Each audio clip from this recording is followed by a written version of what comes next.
A seminar honoring seafarers was organized on Saturday at Hotel Sevi Grant in Lucknow's Vibhuti Khand. During the event, the welfare of Indian seafarers and the challenges facing the maritime sector were discussed. The event was organized by VR Maritime and featured detailed deliberations on the contributions and honor of the Indian seafarers, their welfare, current challenges in the maritime industry, and the future of the maritime sector. Captain Sanjay Parashar, the keynote speaker and former member of the National Shipping Board, shared his insights on the role of Indian seafarers and critical issues concerning the maritime industry.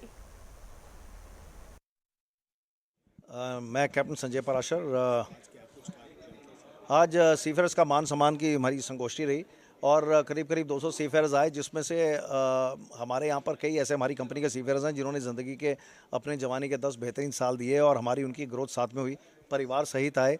और उत्तर प्रदेश जो है हिंदुस्तान का लगभग आज की तारीख में मेरे को लगता है मर्चेंट नेवी में नंबर 1 राज्य है। यहाँ के जो सीफेयर्स हैं दुनिया में दम रखते हैं। हमने 2 महीने पहले यहाँ दफ्तर खोला था और मेरा अपना ये मानना है कि यहाँ के सीफेयर्स जो हैं आने वाले समय में इनकी संख्या बढ़ेगी और हम चाहते हैं कि वो संख्या बल हमारे साथ भी हो।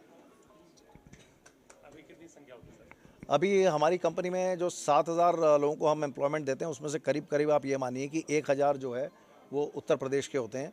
और मुझे खुद अंदाज़ा नहीं था, ये तो जब हम दफ्तर खोलने लगे यहाँ पर तब हमें पता लगा कि इतने ज़्यादा सीफेयर्स हमारे यहाँ पर यूपी से हैं। और भी कंपनियां होंगी अगर ओवरऑल? मेरे को ऐसा लगता है 500 साढ़े 500 शिपिंग कंपनीज हैं और पूरे हिंदुस्तान में यहाँ पर मेरे को लगता है सिर्फ 6 के दफ्तर हैं। आने वाले समय में लखनऊ में कम से कम 1 साल के अंदर और 6 से 7 कंपनियाँ अपना दफ्तर खोलेंगी।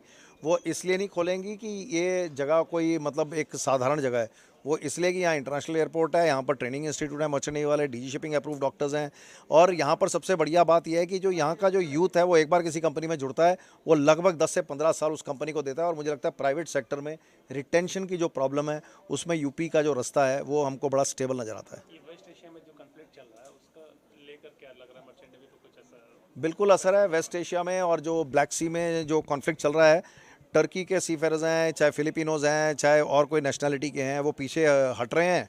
और जो जहाज़ के ओनर्स हैं उनको लगता है कि भाई कोई तो जहाज़ चलाए, और हमारे हिंदुस्तान की बेरोज़गारी है 7वें आसमान पर। तो कहीं ना कहीं सरकारी जो सिस्टम है उसमें एहतियात बरत के जो हमारे सीफेयर्स जा रहे हैं, तो उसका एक हमें नुकसान ये हो रहा है कि जो शिप्स होते हैं उस पर कोई गोला बारूद तो होता नहीं है। तो वो शिप्स जब स्ट्रेट ऑफ हॉर्मुज़ ट्रांजिट करते हैं तो लड़ाई कोई और मुल्क की, मरते हम हैं। तो मेरे को लगता है कि उसमें मोदी सरकार जो काम कर रही है वो उसमें काफ़ी कमियां हैं। और आने वाले समय में ये जो नेवी के हमने बोट्स संभाल के रखी हैं हिंदुस्तान के बंदरगाह पर, मुझे लगता है ये स्ट्रेट ऑफ हॉर्मुज़ में जाकर जिस जहाज़ पर इंडियंस हैं उनके सेफ ट्रांजिट के लिए लगनी चाहिए। धन्यवाद।